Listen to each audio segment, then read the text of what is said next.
সবাই বলছে উনি নাকি দেশের সবচেয়ে সুদর্শন পুরুষ। আসলে তাকে কোন পুরুষের মতো দেখা যাচ্ছে? কেউ বলছে তিনি মেয়ে, আবার কেউ বলছে তিনি হিজড়া। আসলে কে উনি? যারা সুস্থ মস্তিষ্কের হিসেবে তারাই কখনো বলবে না সে যে বিশ্বের সবচেয়ে সুদর্শন পুরুষ। যারা মাতাল হয়েছে তারা বলবে সেই সুদর্শন পুরুষ। তার মানে আপনি কি মাতাল হয়েছে? না, কখনোই না।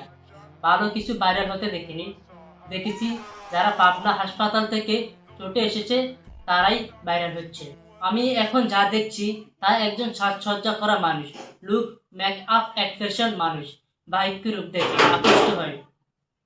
কিন্তু এটা কি সত্যিকারের সৌন্দর্য? আর আপনি যদি বাস্তবে সদস্য পুরুষ দেখতে চান তাহলে মিজানুর রহমান আজহারের দিকে তাকান। তিনি দেখতে কম সুন্দর নয়। তাহলে মিজানুর রহমান আজহারকে কেন সুদর্শন পুরুষ বলা হয় না?